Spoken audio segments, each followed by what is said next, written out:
좋으신 주님의 은혜와 평화가 말씀 앞에 모인 우리들과 함께 하시기를 바랍니다. 본문은 아람과 북이스라엘의 전쟁을 다루고 있습니다. 아람은 이스라엘의 숙적으로 아합 시대부터 이스라엘을 공격해서 많은 어려움을 주었던 나라입니다. 아람 왕은 참모들과 전략회의를 열고 군사적 요충지를 선점해서 이스라엘의 허를 찌를 작전을 짰습니다. 그런데 엘리사가 그때마다 이스라엘 왕에게 아람의 작전을 미리 알려줌으로써 번번이 아람의 계획이 실패했습니다. 아람 왕은 자신과 핵심 참모들만이 모여서 극비리에 의논하여서 전략을 세우고 전광석화처럼 군대를 움직였습니다. 그런데 항상 이스라엘 군대가 먼저 선점하여서 진을 치고 대비를 하니 아람 왕 입장에서는 기가 찰 노릇이었습니다. 처음에는 우연인가 싶었는데 그런 일이 한두 번이 아니라고 성경은 설명합니다. 이런 일이 반복이 되니 아람 왕은 마음이 불안했습니다. 여기서 불안하다의 원어는 사르인데 이 단어는 요나가 니느웨로 가라는 하나님의 명령을 어기고 다시스로 가는 배에 올라타자 큰 폭풍을 맞이했고 그 폭풍을 뜻하는 말이 사르입니다. 그러니까 폭풍의 물결이 요동치는 것처럼 지금 아람 왕의 마음이 요동치고 크게 흔들린다는 것을 말하고 있습니다.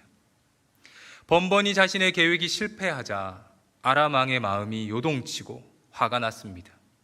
그래서 화가 난 나머지 아람 왕은 혹시 우리 중에 이스라엘에 첩자가 있지 않느냐며 참모들을 몰아세웠습니다. 왕과 참모 몇 사람밖에 모르는 1급 비밀 전략을 이스라엘이 속속들이 파악을 하고 있으니 아람 왕이 그렇게 생각하는 것도 무리는 아닙니다. 이때 참모 중 한 사람이 아람 왕에게 이 문제의 원인을 밝힙니다. 이스라엘에 엘리사 선지자가 있는데 왕이 침실에서 하는 말도 그 자는 알고 이스라엘 왕에게 고한다고 말합니다. 아람 왕의 참모가 엘리사를 알 만큼 엘리사의 명성은 아람 나라에 널리 알려졌습니다. 엘리사의 명성이 알려진 계기는 5장에 나오는 아람 나라의 군대 장관 나아만 장군을 치유해 준 사건을 통해서일 것입니다. 당시 나병은 불치병으로 신의 저주를 받은 자에게 임하는 병이라는 오명이 씌워졌을 정도로 사람들에게 두려움을 주는 병이었습니다. 아람에서 아무도 고치지 못한 그 나아만 장군의 병을 엘리사는 요단강에 가서 7번 씻으라는 간단한 치료법으로 나병을 고쳤고 그에 따른 명성이 아람에 널리 퍼졌을 것입니다. 자, 여기서 생각을 해보면 엘리사가 그런데 무슨 힘이 있어서 아람 왕의 은밀한 전략회의의 내용을 알 수 있었겠습니까? 성경을 꼼꼼히 보시면 9절에 성경은 이렇게 설명합니다. 하나님의 사람이 이스라엘 왕에게 보내 이르되, 아람 왕의 전략을 이스라엘 왕에게 알려주는 대상을 지금 성경은 설명하는데 성경은 엘리사라고 말을 하지 않고 하나님의 사람이다 라고 소개하고 있습니다. 아람 왕의 전략과 전술을 미리 알고 그것을 대비할 수 있게 하는 것은 사람의 능력이 아니라 하나님의 능력으로 가능하다는 것을 말하는 것입니다. 이스라엘은 하나님의 능력을 입은 엘리사 덕분에 아람의 위협에서부터 안전할 수가 있었습니다. 이처럼 하나님의 역사는 성령 충만한 하나님의 사람들을 통해서 이루어집니다. 하나님은 출애굽하는 백성들을 지키기 위해서 모세를 세우셨고 모세를 통해서 그 일을 이루셨습니다. 홍해가 가로막은 상황에서 하나님은 모세에게 지팡이를 내밀도록 명하셨고 모세는 하나님의 능력으로 홍해를 가릅니다. 광야를 헤매는 중에 물이 없어 원망하는 백성에게 하나님은 모세를 통해서 반석에서 물을 주셨습니다. 하나님의 사람을 통해서 하나님은 일하시고 역사하십니다. 이것은 오늘날도 마찬가지입니다. 교회 공동체를 지키고 세워가는 것은 하나님의 사람들을 통해서입니다. 하나님은 성령 충만한 하나님의 사람들을 통해서 교회를 세우시고 사역을 이루십니다. 이것은 코로나 시대를 맞이한 지금도 마찬가지입니다. 함께 모이지 못하니 교회의 위기라고 말을 하지만 하나님의 사람으로 세움받은 성도들을 통해서 하나님은 지금도 일하십니다. 코로나 상황에 비록 방법은 과거와 다르게 비대면으로 진행하지만 교회는 여전히 행복 모임을 통해서 복음이 전해지고 있고 제자 훈련을 통해서 또 다른 하나님의 사람들을 세워가고 있습니다. 그뿐 아니라 셀 모임도 계속 진행 중입니다. 비록 대면하지 못하지만 있는 자리에서 비대면으로 모여서 셀 식구들을 위해서 같이 기도하고 하나님의 말씀과 은혜를 서로 나누며 셀 교회를 세워가고 있습니다. 아람 왕의 계획을 하나님의 사람 엘리사를 통해서 막으신 것처럼 하나님은 코로나의 위협을 하나님의 사람들을 통해서 막으시고 계속해서 교회의 사역이 이루어가게 하시는 겁니다. 코로나가 아닌 그 어떤 질병도 하나님의 사역을 막을 수 없고 하나님의 역사를 막을 수 없는 것입니다. 하나님이 일하시도록 하나님의 사람들이 일어나야 합니다. 아람 왕의 군대를 저지하기 위해서 엘리사가 일어났던 것처럼 어려움과 문제가 임했을 때에 하나님의 사람들은 자리를 박차고 일어나야 합니다. 하나님의 사람들의 기도와 지혜를 통해서 하나님께서는 역사하십니다. 오늘 자리에서 일어나 하나님의 사람으로 세워져 하나님의 역사를 경험하는 성도님들이 되시기를 바랍니다. 참모들로부터 엘리사 이야기를 들은 아람 왕은 작전을 펼칩니다. 먼저 엘리사의 위치를 파악합니다. 엘리사가 도단에 있다는 소식을 듣자 아람 왕은 말과 병거와 무장한 군사를 엘리사가 있는 곳으로 보냅니다. 군대를 보내어 순식간에 엘리사를 잡겠다는 계략입니다. 아람 왕은 이번에는 엘리사에게 당하지 않겠다는 생각으로 밤중에 신속하게 움직입니다. 그리고 도단에 군대를 보내어 도시를 포위합니다. 이번 작전은 반드시 성공하겠다는 아람 왕의 의지를 볼 수가 있습니다. 그런데 여기서 잘 생각해 볼 것이 있습니다. 바로 아람 왕의 어리석음입니다. 한번 생각해 보십시오. 아람 왕은 엘리사가 자신의 생각을 훤히 들여다본다는 것을 알고 있습니다. 그렇다면 자신의 생각으로는 도저히 엘리사를 잡을 수 없다는 말이 됩니다. 하지만 아람 왕은 엘리사를 잡으려 합니다. 자신의 생각을 꿰뚫고 있는 그 엘리사를 잡으려는 아람 왕의 자신감은 무엇일까요? 그것은 바로 군대입니다. 아람 왕은 자신의 군사력을 믿고 있습니다. 13절과 14절은 이렇게 말을 합니다. 13절에 내가 사람을 보내어 그를 잡으리라. 14절에 아람 왕이 이에 말과 병거와 많은 군사를 보내매. 제 아무리 엘리사라 하더라도 막강한 자신의 군대 앞에서는 어쩔 수 없을 것이라고 그는 생각하는 것입니다. 그래서 아람 왕은 자신의 군사력을 의지해서 엘리사를 제압하려고 합니다. 그러나 아람 왕이 간과한 것이 있습니다. 그것은 엘리사와 함께하는 하나님의 능력입니다. 엘리사의 능력이 어디에서 나오는지 아람 왕은 알지 못했습니다. 아람 왕은 세상의 군사력은 볼 수 있지만 하나님의 능력은 보지 못하는 사람이었습니다. 하나님의 능력을 보지 못하는 사람은 세상적인 것을 의지하며 살아가게 됩니다.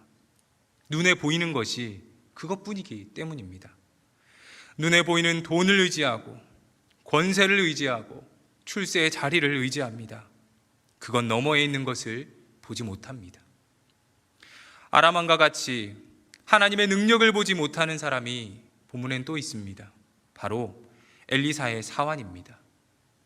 이른 아침에 엘리사의 사환이 밖을 나갔다가 성을 겹겹이 포위하고 있는 아람 군대를 보고 기겁하여서 엘리사에게 말합니다. 내 주여, 우리가 어찌하리이까? 사환은 성을 에워싼 아람 군사를 보며 절규합니다. 그것밖에 눈에 보이지 않기 때문입니다. 영적으로 눈뜨지 않는 사람은 문제가 터지면 절망합니다. 당황하고 다른 사람을 원망하고 문제로부터 도망칠 궁리를 합니다. 그러나 하나님의 능력을 보는 사람은 흔들리지 않습니다. 아람의 군사들을 보며 절규하는 사환에게 엘리사는 말합니다. 두려워하지 말라. 우리와 함께한 자가 그들과 함께한 자보다 많으니라. 그리고 엘리사는 이 상황을 제대로 보지 못하고 두려워하고 있는 그 사환을 위해서 기도합니다. 여호와여, 원하건대 그의 눈을 열어서 보게 하옵소서. 그 순간 기도의 응답으로 사환에게도 영적인 눈이 열렸습니다. 그러자 세상의 눈으로 바라봤을 때 보이지 않았던 것들이 보이기 시작했습니다. 성을 둘러싸고 있는 아람의 말과 병거를, 불말과 불병거가 산에 가득하여서 진을 치며 엘리사를 보호하고 있었던 것입니다. 포위당한 것은 엘리사가 아니라 바로 아람의 군대들이었습니다. 포위당한 것은 우리들이 아닙니다. 어둠의 세력들입니다. 하나님이 우리를 보호하시려고 그 어둠의 세력들을 가두고 포위하고 계시는 것입니다. 하나님의 군대를 보지 못한 사환을 위해서 엘리사는 기도했습니다. 그랬더니 하나님께서는 그 사환의 눈을 열어주셨습니다. 하나님의 능력을 보지 못하고 있다면 우리는 기도해야 합니다. 하나님의 일하심이 느껴지지 않고 세상의 것만 눈에 보인다면 우리는 기도해야 합니다. 왜냐하면 기도해야만 볼 수 있는 영적인 세계가 있기 때문입니다. 인생에서 절망만 보이고 낙담할 것만 보인다면 기도의 자리로 나와야 합니다. 그리고 하나님께 기도해야 합니다. 하나님, 제 눈을 열어서 하나님의 능력을 보게 하옵소서. 세상의 눈뜸이 아니라 영적인 눈이 떠지게 하옵소서. 그리하여 하나님의 일하심을 보게 하옵소서. 기도해야 합니다. 기도하면 소망이 보입니다. 기도하면 기적이 보입니다. 기도하면 은혜가 보입니다. 그 문제를 넘어서 자신을 둘러 짐치고 있는 하나님의 군대가 보입니다. 믿음의 눈을 열어서 문제보다 크신 하나님의 능력을 바라보는 은혜가 있으시기를 축복합니다. 아람의 군대가 엘리사에게 내려오자 엘리사는 저 무리의 눈을 어둡게 해달라고 기도합니다. 하나님은 엘리사의 기도대로 아람 군대의 눈을 보이지 않게 하셨습니다. 엘리사는 자신을 잡으려는 아람 군대를 속여 도리어 그들을 사마리아로 데려갑니다. 잡으러 온 자가 도리어 잡혀 끌려가는 상황이 되었습니다. 사마리아에 들어갈 때에 엘리사는 다시 기도하여서 그들의 눈이 열리게 합니다. 하나님께서는 또다시 엘리사의 기도를 들어주셨고 아람 군대의 눈을 열었습니다. 이제 아람 군대는 사마리아에 갇힌 상태가 되고 말았습니다. 이 놀라운 승리에 고무된 이스라엘 왕은 엘리사를 내 아버지여 라고 부르면서 이 아람의 적군들을 칠 것을 묻습니다. 그것도 2번이나 내가 치리이까 말을 하면서 서둘러 적군을 처단하고자 했습니다. 지금 전쟁 중입니다. 그런 중에 자기 나라를 공격해온 적군을 살려두면 다시 보복해 올지도 모르고 포로로 잡아두더라도 어떤 문제가 발생할지 모릅니다. 그러니 적군을 모두 처단해서 이스라엘 군사들의 사기를 올리는 일이 전쟁을 승리하는 방법일 것입니다. 하지만 엘리사는 적군을 처단하려는 이스라엘 왕을 말리며 말을 합니다. 칼과 활로 사로잡은 자도 함부로 죽여서 안 되거늘 하나님의 능력으로 사로잡은 자들을 왕이 죽이겠느냐며 죽이지 말라고 말을 합니다.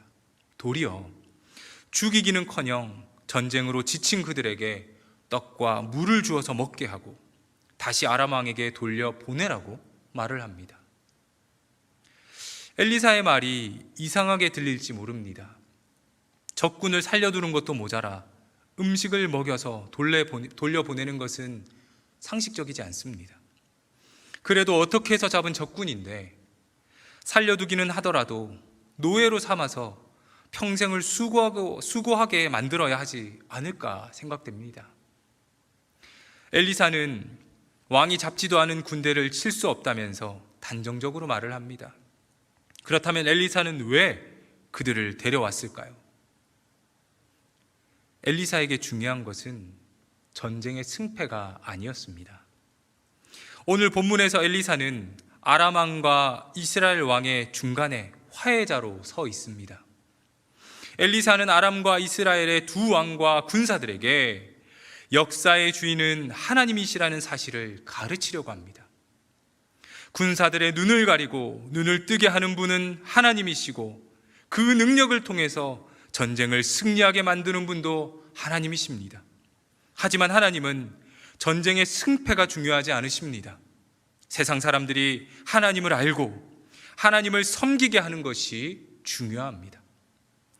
하나님은 이스라엘의 하나님이시지만 아람의 하나님이시기도 합니다. 비록 이스라엘의 적군으로 서 있지만 아람의 군사들 역시 하나님이 만드신 생명입니다. 하나님은 엘리사를 지키시면서 동시에 아람 군사들의 생명도 보존하십니다. 생명을 사랑하는 하나님이시기 때문입니다. 엘리사는 하나님의 크신 사랑을 아람과 이스라엘 모두에게 알려주었습니다. 그래서 그들이 하나님의 사람으로 변화되어 전쟁을 그치고 평화를 이루며 살아가게 만들었습니다. 하나님의 사람이 악을 이기는 방법은 똑같이 악으로 맞받는 것이 아닙니다. 악에게 지지 말고 선으로 악을 이기라. 악은 선으로 이겨야 합니다. 미움은 사랑으로 이겨야 합니다. 분쟁은 용서로 이겨야 합니다. 이것이 바로 예수님의 방법입니다. 자기를 십자가에 못 박아 죽인 원수들까지도 용서하신 예수님의 그 사랑으로 우리는 구원을 받았습니다. 성도는 하나님의 사람을 전하는 자이지 미워하고 다투는 자가 아닙니다.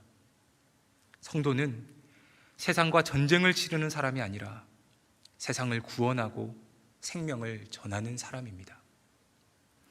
하나님이 세상을 사랑하시고 세상 안에 있는 생명을 구원하기 위해서 독생자까지 아낌없이 주셨습니다. 그 아들 예수님 역시 자신의 생명을 버리기까지 세상에 있는 사람들을 사랑하시되 끝까지 사랑하셨습니다. 성도는 하나님과 예수님의 사랑으로 세상을 구원하고 생명을 전하는 사람이어야 합니다. 기독교의 궁극적 목표는 생명을 전하는 것이기 때문입니다. 23절에서 음식을 대접받은 아람의 군사들은 다시는 이스라엘 땅에 들어오지 못했다고 말을 합니다. 엘리사는 아람과 이스라엘의 전쟁을 그치고 평화가 오도록 만들었습니다. 하나님의 사람이 있는 그곳에는 싸움이 그치고 평화가 깃들어야 합니다. 화평하게 하는 자는 복이 있나니 그들이 하나님의 아들이라 일컬음을 받을 것이라고 우리 주님도 말씀하셨습니다. 평화를 이루는 사람은 하나님의 아들이라는 일컬음을 받게 됩니다. 예수님이 말씀하신 많은 복이 있지만 하나님의 사람이라고 불리움을 받는 복은 평화를 이루는 사람에게 주어집니다. 평화를 이루는 것이야말로 하나님의 사람이 할 수 있는 일인 것입니다. 2000년 기독교 역사 속에서 나타난 기독교의 중요한 정신 세 가지가 있습니다. 바로 생명, 정의, 평화입니다. 오늘 본문은 이러한 기독교 정신을 잘 보여줍니다. 적군의 생명이라도 귀하게 여기며 해치지 않는 것, 생명을 존중하고 사랑하는 정신입니다. 포로된 자를 먹이며 다시 보내어 전쟁을 그치게 만드는 평화의 정신도 귀중한 기독교의 정신입니다. 힘과 폭력을 통해서 하나님의 사람을 제압하려는 시도를 불말과 불병거로 막으시는 모습을 통해서 하나님의 정의도 드러납니다. 우리는 이러한 기독교의 귀중한 정신을 잘 이어받아 우리의 신앙을 올바르게 세워나가야 됩니다. 내 것만 얻으려는 이기적인 생각을 신앙이라고 여기는 오해에서 벗어나 하나님의 생명, 사랑, 정의, 평화를 지켜가도록 해야 합니다. 그러나 신앙을 가지며 살기에 위기의 순간들도 있습니다. 어려운 일을 당할 수도 있습니다. 마치 아람 왕이 군사를 이끌고 둘러 진을 치는 것처럼 사방이 막힌 것 같이 아무것도 보이지 않을 때도 있습니다. 사랑하는 성도 여러분, 그때 기도하십시오. 눈이 열리길, 하나님을 바라볼 수 있기를 기도하십시오. 영안이 열리면 그 문제보다 더 큰 하나님의 불말과 불병거가 여러분들을 보호하고 있다는 것을 깨닫게 되실 겁니다. 세상의 문제에 막혀서 염려와 근심하지 말고 문제보다도 더 크신 하나님을 바라보며 날마다 승리하시기를 바랍니다. 어려운 상황에서도 하나님의 절대 가치인 생명과 정의, 평화를 이루며 살아가시기를 바랍니다. 문제 앞에서 당당했던 엘리사처럼 세상의 문제 속에서 당당하게 살아가며 하나님의 생명, 정의, 평화를 전하는 복된 주님의 사람들이 되시기를 주님의 이름으로 축복합니다. 기도하겠습니다. 세상의 많은 어려움과 문제 속에서도 우리를 구원하시는 하나님 아버지, 그 주님을 신뢰합니다. 주님, 우리의 눈이 어두워져 주님을 보지 못하고 세상의 문제만을 바라보지 않게 하옵소서. 이 시간 세상의 걱정과 근심으로 앞이 가려져 보지 못하는 주의 성도들이 있다면 눈을 밝혀주시고 하나님의 불말과 불수레를 보게 하여 주옵소서. 아람의 군대를 앞에 두고 엘리사의 기도를 응답하셨던 것처럼 문제를 가지고 나아가는 성도들의 기도를 들어주시고 오늘 이 밤에 하나님의 역사를 볼 수 있는 담대함과 믿음을 주옵소서. 예수님의 이름으로 기도합니다. 아멘.